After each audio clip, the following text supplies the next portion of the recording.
क्या है उस रेखा का सच जो लक्ष्मण ने सीता की रक्षा के लिए कुटिया के बाहर खींची थी? लेकिन वीडियो में आगे बढ़ने से पहले हमारे ज्ञान चैनल को सपोर्ट करना। जय श्री राम। हम सभी को मालूम है कि रावण द्वारा सीता का हरण करने से पहले लक्ष्मण जब हिरण का शिकार गए श्री राम को खोजने गए तो कुटिया के बाहर एक ऐसी रेखा खींच गए जो सीता की रक्षा कर सके। इसे लक्ष्मण रेखा के नाम से जाना जाता है। लेकिन तुलसीदास की रामचरितमानस और वाल्मीकि रामायण में ऐसी किसी रेखा का जिक्र ही नहीं हुआ। वाल्मीकि रामायण को सबसे प्रामाणिक और साक्ष्यजनक रामायण माना जाता है। इसके बाद तुलसीदास की रामचरितमानस का जिक्र आता है। पूरे रामायण की कहानी में सबसे पेचीदा प्रकरण लक्ष्मण रेखा है, जिसे लेकर अक्सर बहस और चर्चा होती है। सवाल भी किया जाता है कि क्या ऐसी कोई वास्तविक रेखा थी भी। आइए अब आपको वो कहानी बता देते हैं जो लक्ष्मण रेखा के रूप में प्रचलित है। एक सुनहरा हिरण कुटिया के सामने आता है। सीता उसे देखती हैं। राम को उसको पकड़कर लाने के लिए कहती हैं। सीता के ज्यादा जोर देने राम उसके शिकार के लिए निकलते हैं।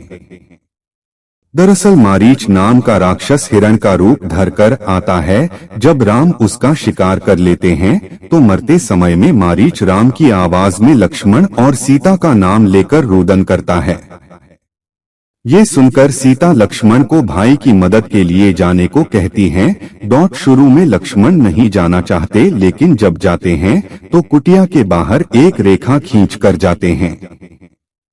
ये एक ऐसी रेखा थी जो ऐसी ताकत से लैस थी कि जो भी इसे पार करता वो जलकर भस्म हो जाता। वाल्मीकि रामायण तो बिल्कुल ही इसके बारे में कुछ नहीं कहती।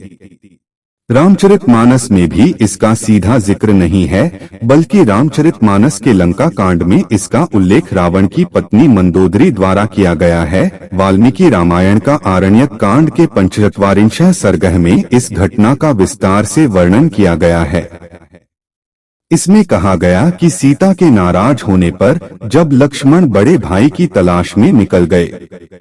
वाल्मीकि रामायण कहीं नहीं लिखती कि लक्ष्मण ने जाते हुए कोई रक्षा रेखा खींची। अब कुटिया में सीता को अकेले पाकर रावण सन्यासी का भेष बनाकर वहां पहुंच गया।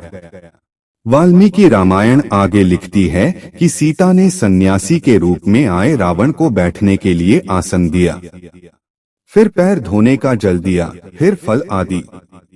जब सीता सन्यासी से परिचय पूछती हैं तो वह कहता है, हे सीते, जिसके डर से देवताओं, असुरों और मनुष्यों सहित तीनों लोग थरथराते हैं, मैं वही राक्षसों का राजा रावण हूँ। वाल्मीकि रामायण श्लोकों के जरिए कहती है। तब सीता अपने और पति के बारे में बताती हैं। फिर सीता का रावण से वाद विवाद होता है और रावण के लिए अपमानजनक शब्दों का इस्तेमाल करती हैं। खुद के लिए अपमानजनक शब्दों का प्रयोग होते देखा रावण क्रोध में आकर अपना रौद्र रूप प्रकट करता है। फिर सीता जी का बलपूर्वक अपहरण कर लेता है। लक्ष्मण रेखा आप सभी जानते हैं, पर इसका असली नाम शायद नहीं पता होगा। लक्ष्मण रेखा का नाम सोमतिति विद्या है। यह भारत की प्राचीन विद्याओं में से जिसका अंतिम प्रयोग महाभारत युद्ध में हुआ था। चलिए जानते हैं। अपने प्राचीन भारतीय विद्या को कुछ जगह ये तर्क दिया जाता है कि वास्तव में लक्ष्मण एक रेखा बनाकर गए थे। ये वेदों से अभिमंत्रित रेखा थी। माना जाता है कि ये वेद मंत्र एक कोड है जो सोमनाकृतिक यंत्र से जुड़ा है। पृथ्वी और बृहस्पति के मध्य कहीं अंतरिक्ष में वह केंद्र है जहां यंत्र को स्थित किया जाता है। वह यंत्र जल, वायु और अग्नि के परमाणुओं को अपने अंदर सोखता है। कोर को उल्टा कर देने पर एक खास प्रकार से अग्नि और विद्युत के परमाणुओं को वापस बाहर की तरफ धकेलता है। तब लेजर बीम जैसी किरणें उस रेखा से निकलने लगती हैं। पुराणों में ऋंगी ऋषि के हवाले से लिखा है कि लक्ष्मण इस विद्या के इतने जानकर हो गए, कालांतर में ये विद्या लक्ष्मण रेखा कहलाई जाने लगी। महर्षि दधीची महर्षि शांडिल्य भी इस विद्या को जानते थे। अगर वीडियो पसंद आए तो हमारे चैनल को लाइक शेयर सब्सक्राइब जरूर करें।